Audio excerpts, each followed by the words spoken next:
Hello everyone, welcome to RICR। इस वीडियो के अंदर हम लोग वेरिएबल्स के बारे में डिटेल में डिस्कस करेंगे। सो वेरिएबल्स क्या होते हैं? Variables is a container which is use to store some data. तो जब भी हमको कुछ डेटा को स्टोर करना होता है तो उसके लिए हम क्या यूज़ करते हैं? वेरिएबल्स का यूज़ करते हैं। ठीक है, तो वेरिएबल्स में किस तरीके से डेटा को स्टोर करते हैं, आ जाओ यहाँ पे कोड के थ्रू देखते हैं। जैसे मान लो मेरे को तीन वैल्यूज स्टोर करनी है, क्या क्या? 10, 7.5 और हेलो। तो हम पाइथन के अंदर सिंपली किस तरीके से हम इसको स्टोर करते हैं? यूजिंग असाइनमेंट ऑपरेटर हम इजीली इसको क्या कर सकते हैं? स्टोर कर सकते हैं। तो मैंने यहाँ पे, आप लोग यहाँ पे ध्यान देंगे तो पाइथन के अंदर हमको जो भी, we don't need to declare a variable before using it. मतलब हमको अलग से वेरिएबल को डिक्लेयर करने की जरूरत नहीं होती। हम डायरेक्टली क्या करते हैं पाइथन के अंदर? वेरिएबल का नेम देते हैं और उसके अंदर सिंपली हम वैल्यू से उसको असाइन कर देते हैं। जैसे मैंने यहाँ पे a = 10 लिख दिया, b = 7.5, c = हेलो। तो जस्ट ये तीन लाइन से लिखने से मेरे पास यहाँ पे a के अंदर 10 वैल्यू क्या हो गई होगी? स्टोर हो गई होगी। b के अंदर 7.5 स्टोर हो गया होगा, c के अंदर हेलो स्टोर हो गया। अब इन फ्यूचर कभी भी मैं इसको चाहूँ तो डायरेक्टली इसको मैं क्या कर सकता हूँ? प्रिंट कर सकता हूँ। तो यहाँ पे अगर आप लोगों ने प्रिंट किया तो वैल्यू क्या आ रही? ए के अंदर 10 आ गई, बी के अंदर क्या आ रही वैल्यू? 7.5, सी के अंदर हेलो आ गया। ओके, तो जो ये नेमिंग हम करते हैं, तो नेमिंग का जो रूल होता है वेरिएबल के अंदर, ये सिमिलर ही होता है जिस तरीके से हम आइडेंटिफायर में यूज करते थे। ओके, आई होप आप लोग को अच्छे से क्लियर होगा आइडेंटिफायर्स के रूल। ओके, सो आप लोगों ने एक चीज़ और ऑब्जर्व किया होगा, यहाँ पे ध्यान दिया होगा, तो अगर जो लोग इसके अलावा पाइथन के अलावा भी और भी लैंग्वेजेस यूज़ किए हुए हैं, तो अदर लैंग्वेजेस में क्या होता है? जैसे मान लो ए नाम का एक मैं वेरिएबल बना रहा हूँ जिसके अंदर मैं कुछ डेटा को मैं स्टोर करना चाहता हूँ। तो अदर लैंग्वेज में क्या होता है कि जिस टाइप का डेटा आप किसी भी वेरिएबल के अंदर स्टोर करना चाहते हो, सबसे पहले उस वेरिएबल को उस डेटा टाइप से मेरे को क्या करना होता है? डिक्लेयर करना होता है। जैसे सिंपली अगर मैं बात करूँ तो ए के अंदर अगर मेरे को 10 वैल्यू क्या करनी है? तो स्टोर करनी है, तो 10 का डेटा टाइप क्या है यहाँ पे? इंटीजर है। तो अदर प्रोग्रामिंग लैंग्वेज में कुछ इस तरीके से लिख रहा होता है, लाइक इंट a = 10। ओके, तो जहाँ पे अब इस तरीके से लिखने के कुछ वहाँ पे अदर प्रोग्रामिंग लैंग्वेजेस में कुछ रिस्ट्रिक्शंस भी होते हैं। जैसे मैंने मान लो एक वेरिएबल ए बनाया जिसका डेटा टाइप मैंने क्या दे दिया? इंटीजर दे दिया, और उसमें वैल्यू में क्या है? अब ए के अंदर मैं ओनली इंटीजर टाइप के ही डेटा को मैं क्या कर सकता हूँ? स्टोर कर सकता हूँ। बट पाइथन के अंदर ऐसा नहीं होता। पाइथन के अंदर जब भी मेरे को किसी भी वेरिएबल में वैल्यू असाइन करनी होती है, तो मैं डायरेक्टली उसको मैं यहाँ पे क्या कर देता हूँ? असाइन कर देता हूँ।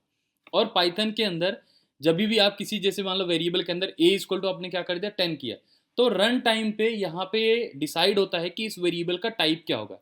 जिस टाइप का आपने उसको डेटा प्रोवाइड किया होगा, उस टाइप का डेटा टाइप वो डिक्लेयर हो जाएगा, उस डेटा टाइप का वो वेरिएबल बन जाएगा। जैसे यहाँ पे हमने इंटीजर टाइप का डेटा प्रोवाइड किया हुआ ए वेरिएबल को, तो ए का डेटा टाइप क्या हो जाएगा? इंटीजर हो जाएगा।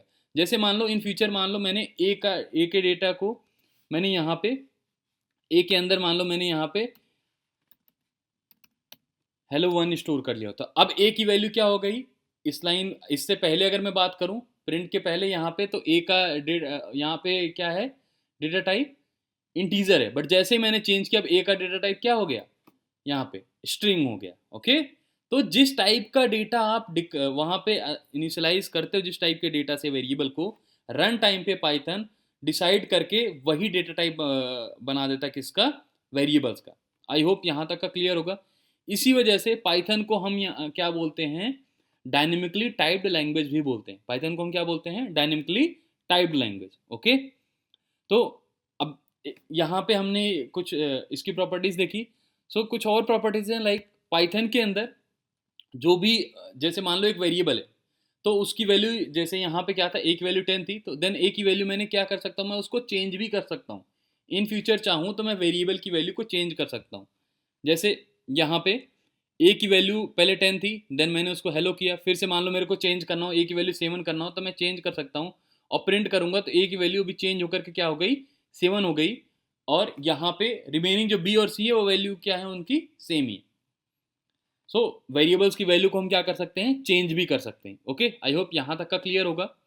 देन नेक्स्ट कुछ पॉइंट डिस्कस करते हैं कि वेरिएबल्स एक्चुअली मेमोरी में किस तरीके से स्टोर होते हैं। जैसे मान लो पाइथन के अंदर मैंने यहाँ पे एक फंक्शन होता है, फंक्शन का नाम क्या है? ID function. फंक्शन का नाम क्या होता है? ID function. तो जैसे मान लो एक्स के अंदर मैंने 10 वैल्यू रखी, तो इसको अगर मैं प्रिंट करना चाहूँगा तो इसको मेरे को चेक करना है कि वो कौन से लोकेशन पे स्टोर्ड है। तो उसके लिए मैं क्या प्रिंट कर सकता हूँ, प्रिंट मैं कर सकता हूँ ID ऑफ x। जैसे ही ID ऑफ x करूँगा तो उसका मेरे को यहाँ पे लोकेशन मिल जाएगा। अब एक और प्रॉपर्टी होती है पाइथन के अंदर कि दो वेरिएबल जिनकी वैल्यू, दो या दो से ज़्यादा वेरिएबल जिनकी वैल्यू क्या होगी, सेम होगी, तो उनका एड्रेस भी क्या होता है, सेम होता है। तो जो वेरिएबल सिमिलर वैल्यूज को होल्ड करते हैं उनका एड्रेस भी क्या होता है, सेम ही होता है। जैसे मान लो मैं यहाँ पे दो वेरिएबल बना लेता हूँ, y इक्वल टू वाई के अंदर भी मैंने क्या दे दिया, मान लो यहाँ पे 10 दे दिया। अब इन x और y का अगर मैं यहाँ पे ID चेक करूँगा, मीन्स एड्रेस अगर मैं यहाँ पे चेक करूँगा, तो दोनों का एड्रेस भी क्या आ रहा होगा, सेम ही आएगा। ठीक है, क्यों सेम आएगा, क्योंकि इन दोनों की वैल्यूज सेम है। आई होप यहाँ तक का क्लियर है। तो पाइथन कभी भी, ये क्यों पॉसिबल हो पाता है, क्योंकि पाइथन कभी भी डुप्लीकेट वैल्यूज को स्टोर नहीं करता है। पाइथन ओनली कोई भी एक वैल्यू को, किसी भी पर्टिकुलर प्रोग्राम के अंदर एक वैल्यू को एक ही बार वहाँ पे मेमोरी के अंदर स्टोर करता है। तो जिसको भी जिस भी वेरिएबल को में उसको यूज़ करना होता है वो डायरेक्टली सेम मेमोरी को ही वहाँ पे क्या कर रहा होता है, रेफर कर रहा होता है। आई होप यहाँ तक का क्लियर होगा आप लोग को। तो कुछ और डिटेल में थोड़ा सा समझते हैं। जैसे मान लो यहाँ पे तो मैं क्या कर रहा हूँ, सिंगल एक वेरिएबल को एक बार में डिक्लेयर कर रहा हूँ, बट एक से ज़्यादा वेरिएबल को अगर मेरे को डिक्लेयर करना होगा तो उसके लिए हम क्या यूज़ करते हैं, मल्टीपल असाइनमेंट का यूज़ करते हैं। तो मल्टीपल असाइनमेंट कैसे वर्क करता है, जैसे मान लो यहाँ पे तीन वेरिएबल हैं ABC, अब इनको एक साथ मेरे को तीन वैल्यूज से प्रोवाइड करना है। तो मैं A के अंदर 10 दे सकता हूँ, B 20, C 23 दे दिया।